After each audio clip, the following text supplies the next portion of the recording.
Come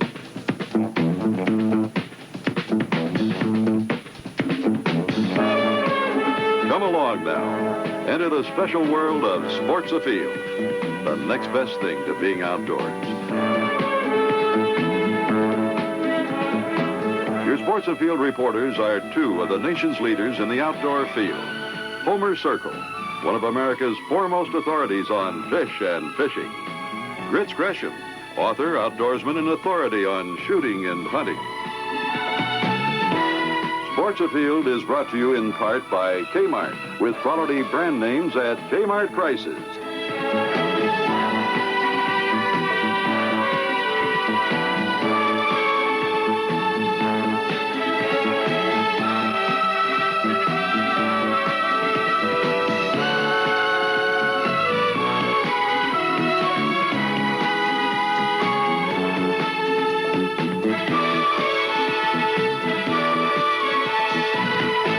Hi, I'm Grits Gresham. Today on Sports Afield, we'll go to the International Worm Fiddling Contest and then to Wyoming to learn about the legend of Buffalo Bill.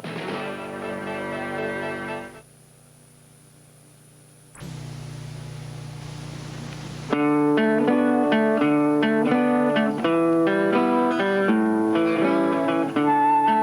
town of Cody, Wyoming has just about everything an outdoorsman could want. It's located in a vast mountainous region where there's plenty of unspoiled woods, meadows, waters, and wildlife. In fact, Cody was named for a rugged outdoorsman who spent much of his life here, a man whose bold adventures became famous around the world. I'm talking about William F. Cody, better known as Buffalo Bill. Here, on the edge of town, a museum brings the saga of Bill Cody to life. It's called the Buffalo Bill Historical Center, and it houses a huge collection of Cody mementos, as well as frontier rifles and pistols, Indian artifacts, and Western sculptures and paintings. Cody lived from 1846 to 1917. In his early 20s, he made his living as a buffalo hunter, as this painting shows. Then he scouted for the U.S. Cavalry, skirmishing with Indians and winning the Congressional Medal of Honor. He killed 2 Cheyenne chiefs. His exploits were celebrated and embellished in dime novels. Millions of copies were sold, leading him to a new career. At 37, he staged the first of his outdoor dramas called The Wild West, featuring a cast of genuine cowboys and Indians and dozens of horses and buffalo. They toured for 20 years. If this man seems to resemble Cody, there's a good reason. He's Cody's own grandson, Fred Garlow, and he's also the foremost authority on Cody's life. I'm Grits Gresham, and today, Fred is giving you and me a personal tour of the museum. Painting, or I should say a very interesting painting, and it was done in 1903 of my granddad in one of his famous old show coats. And you notice the colonel insignia on the shoulder. He's a colonel in the Army. Right. That painting was made in 1903, and I think it's a fine painting of my grandfather. That is neat. Now, this is an unusual thing. What is that? Oh, that's a little bust. It was made out of old Confederate money years ago, and it was in our home and sat on the mantelpiece there in our home when I was a kid. I guess you had a lot of these things around when you were growing up, didn't you? Well, our home was just loaded with granddad's things. This old wood carving here, as you can see, used to sit on our mantelpiece, and it was not in a frame at that time. It just leaned up against the wall. And us kids, of course, when you had a little horse to play with, well, we used to take it down and play with it. And one day, one of us broke it, dropped it, and it broke. You can see the horse was broken loose from the base there. All 4 legs were broken off. Well, just a second, Grits. I wanted to show you this. This is one of the old Michellas that the Pony Express riders used to carry the mail in. You see the pockets on each side with the padlock on. Yeah. And as the Pony Express riders were making their ride, when they rode into a station to change horses, this is the only thing they took with them. They didn't change the saddles or anything else. They just grabbed their Michella, ran over and put it on the next horse. You see the front is where they went over the horn and the back went over the cattle, and they rode another 15 miles to their next station. Now we get to the buffaloes, huh? Oh, this case tells the story of when he got the job as a buffalo hunter where they were building the railroads. Up till this time, he was only known as Bill Cody, and he got a job working for the Kansas Pacific Railroad, shooting buffalo.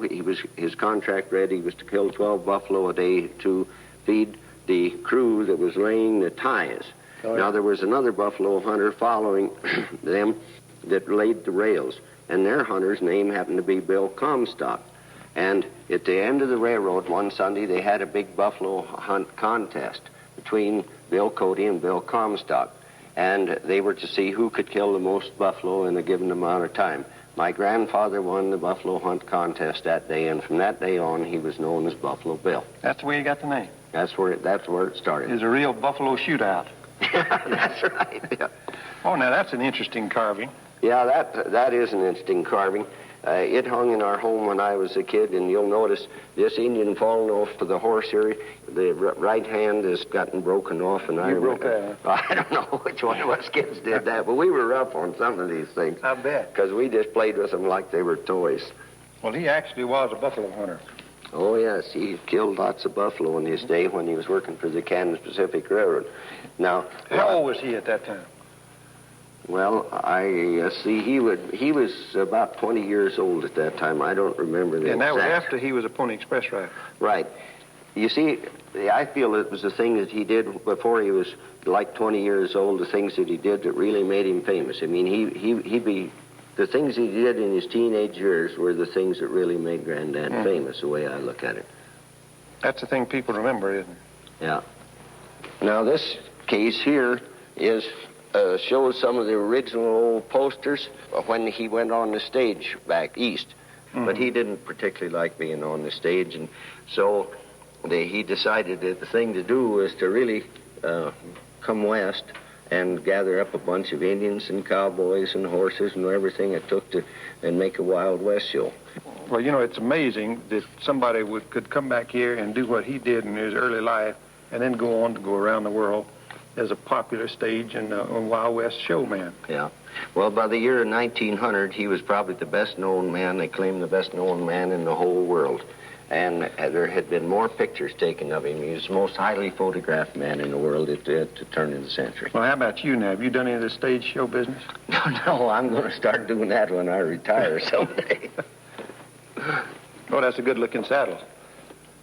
Yeah, this is one of Granddad's old saddles that he not only used this saddle, as you can see in the Wild West show, but it had a lot of wear. See, the old stirrup is worn out. It has his name in the seat of it, and he used it not only in the show, other places.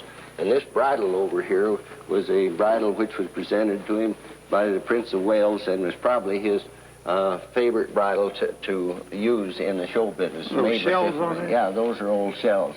And the whole headstall was made with shells. Here's this big poster here is a poster showing him on a horse advertising the Wild West show using this bridle. And it's a beautiful old bridle. Oh, it sure is. Here's a case over here that I've really been interested in. I was looking at that earlier. This one, this looks more like Buffalo Bill. Well, this old war bonnet hung in our home when I was a kid, and so did the scalp, and it was in that picture. That's Chief Yellowhand's scalp. Now, the knife that Granddad used in the battle fight he had with Yellowhand has disappeared. That's the actual scalp? That's it. That's Yellowhand's actual scalp. But I'm going to get in the case here and show you this knife, because this knife is supposedly, according to history, the knife that Yellowhand carried. Well, who was Yellowhand? Well, Yellowhand was a chief. Granddad was short-handed as far as soldiers are concerned. When they finally found Yellowhand, his group, Yellowhand had all kinds of Indians. I mean, he was about the same shape as Custer was in the Custer fight. So he had learned the Indian sign language as a young fellow when he used to hang around the forts. He knew Yellowhand personally, like he did most of the chiefs who he grew up with. And so he gave Yellowhand the sign language and beckoned him to come over. And he said, Chief, he says, rather than us having a real war out of this and going to battle, why don't we make an agreement? You and I'll have a hand-to-hand duel, and if I whip you, you have to go and tell your Indians before the fight starts that if I whip you, they have to go back to the reservation and stay there. If you whip me, I will go and instruct my soldiers that they go back to the fort and stay there.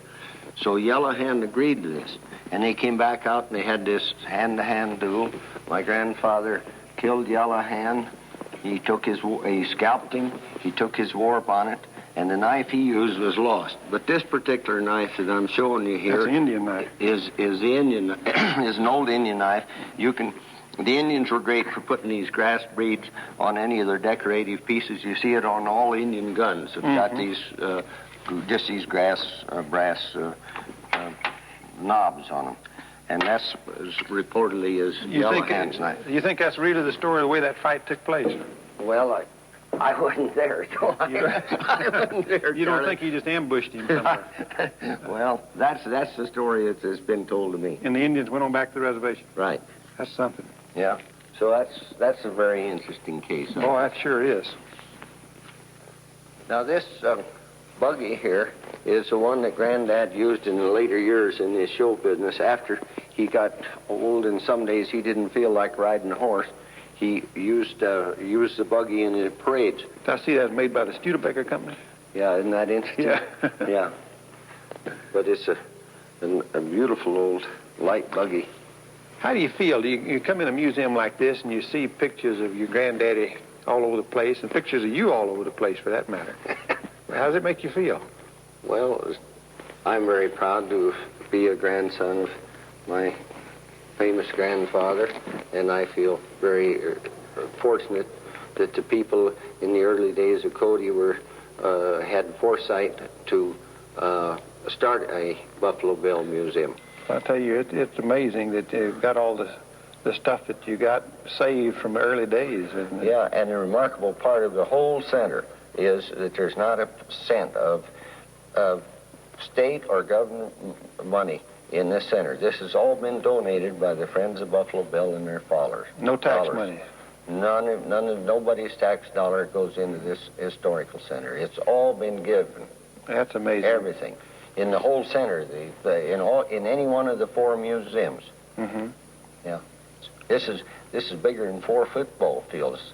And to find a museum of that size in a town of about 6,000 people is unbelievable to practically every stranger that comes into the town of Cody and sees it.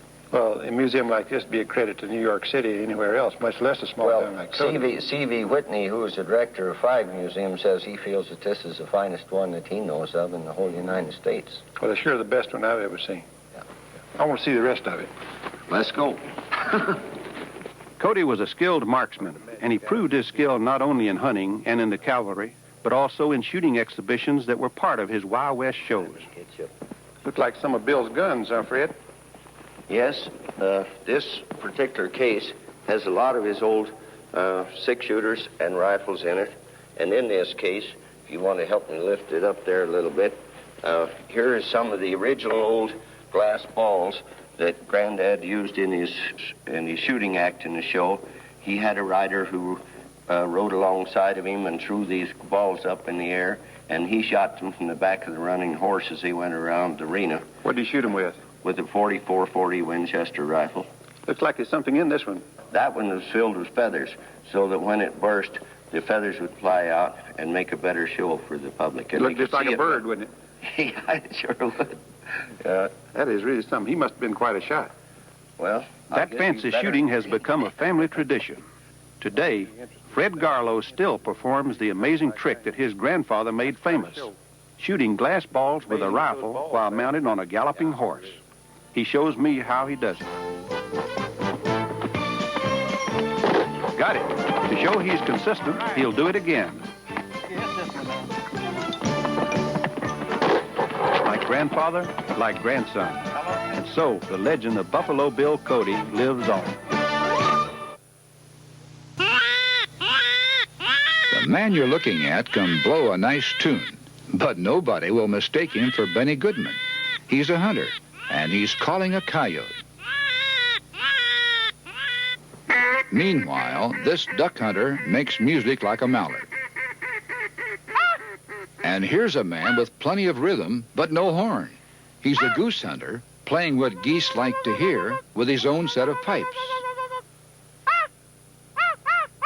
If a wild turkey is what you're after, this little number is exactly what you need.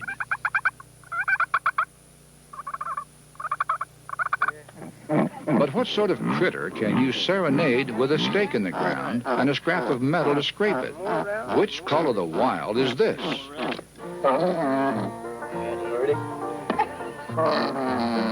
What these people are doing, believe it or not, is fiddling for worms. Ordinary wiggly earthworms, the kind that you fish with. They're bringing them out of the ground with weird, funky vibrations. This is old-timey ways. A lot of people used to do it. Most of us nowadays just go buy them at the store, though. It's too much trouble. Trouble? Well, some folks think worm fiddling is a whole lot of fun. And a crowd of those folks has gathered here in Caryville, Florida, including the world champion worm fiddlers Albert Bailey and Billy Wayne Bailey. Put her down about 10, 11 inches. They're here to defend their title from a host of challengers. I guess I have good a chance as anybody else. Well, you could figure it luck if you only won one time, but 4 in a row, I think that's a little bit of skill involved there somewhere. In the contest soon to start, each team of 2 people is limited to a small plot of ground. And now they're drawing lots for plots. I'm Homer Circle, and today we're visiting the International Worm Fiddling Contest. No fooling, this is it. While all the contenders tune up, they're checked for contraband worms. All right, just checking you, boys. Not that I don't trust any words. Even the champs get a good going over, just like everyone else, on the outside chance that crawlers might be imported for the occasion. And then, with an overture of screeching and sawing, the concert is started. Naturally, the champs get the early worms. On each team, one person watches for worms, while the other fiddles his brains out. No one really knows why the worms come marching in. The strange vibes just seem to tickle their fancy. The contestants have 10 minutes to entice and collect all the worms they can within the limits of their plots. Now the last few are gathered as the time runs out. Trophies will be awarded not only for the most worms, but also for the longest one. On the longest worm, we'll let him stretch it, see? But if he breaks that worm, he disqualifies himself. And then there'll be a trophy, 40 longest. Everybody participating in this, if they want to measure their worm for a trophy, okay. But if you break it, you disqualify. But if you just come up here and look what Jabbo's got laying on the table, you may not want to take time to measure. And now, the moment of reckoning. There's nothing like a nice mess of worms, and the judges will tally them one by one, checking to make sure that none have been broken in half to increase the count. In the competition for the most worms, there are 3 divisions: men, women, and children. In each, a trophy will be awarded to the best team. 74 worms for Jabbo Williams. Pee Wee Bailey and Cricket Bailey is second, with Albert Williams and Terry Williams is number 1. Categories in the worm. Now, the teams that won the divisions will compete with one another. The winners have already been decided in each of the 3 categories. Team number 3 in the men's division, team number 1 in the youth division, team number 1 in the women's division. And just in a few minutes, they will come over to this plot here, and they will start the same fiddling contest over again, except this time it'll be for 5 minutes, and the winner of this contest will be declared the grand champion. All right, we're going to go for 5 minutes. When I count down, you can start. Won't be any pistol shot this time. So on your mark, get ready, go. Once more, they're off and fiddling. For the first time in 4 years, Albert and Billy Wayne Bailey have failed to qualify for the championship round. But Albert's children, Boogie and Penny, are the finalists from the youth division. There you go. So this year, the World Championship of Worm Fiddling is certain to change hands. The title and all the glory that goes with it are up for grabs. But Penny and Boogie are striving to keep the championship in the family. They scan their plot like a pair of grackles. Is there a special technique, a family secret their father has passed on? Fish fiddling. Contestants take your arms back to the registration desk to have them counted. All contestants until Does luck play a part in this fiddling contest? Well, some plots are hot and some plots are not so hot. But the winners will claim they can win even on a plot that's not. And now, the trophies. All right. First place winner of the youth would be is Penny Bailey and Boogie Bailey. All right. All right, y'all come forward. And so, at last, Boogie collects the divisional trophy, and he and Penny will decide how to split it. But Jabbo Williams has trophies to burn, one for the men's division and one for the longest worm. Now the Bailey brothers surrender their shirts, and the new world champion worm fiddlers, you guessed it, are the younger Baileys, good old Penny and Boogie. At this crazy contest here in Caryville, Florida, the worm has turned. Yeah, they took the shirts. Look at that. Okay, look at that. Andy, right. By the way, worm fiddling is also called grunting or snoring, for reasons that are obvious when you hear it. And no matter what the name, it's the best method I know for rounding up fishing bait, a bunch of fishing bait, in a mighty short time.